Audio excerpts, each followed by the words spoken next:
lo que sí que he tenido muchas críticas es con mi pelo. No sé qué puta manía tiene la gente con mi pelo. Yo quiero llevar el pelo como a mí me da la gana. ¿Que por qué lo llevas rojo? Porque quiero. Porque me pega el rojo. ¿Por qué no te vuelves a poner rubia? Porque no me gustó rubia. Y claro, yo pienso, no voy así, o sea, no es para que quiera ligar ni nada, es porque yo quiero.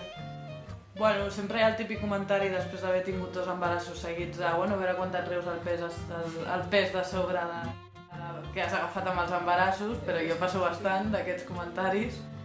Y tú cuando tengas hijos y a lo mejor yo he podido soltar un, bueno, si quiero tener hijos y que se queden en plan, no vas a querer tener hijos, ¿por?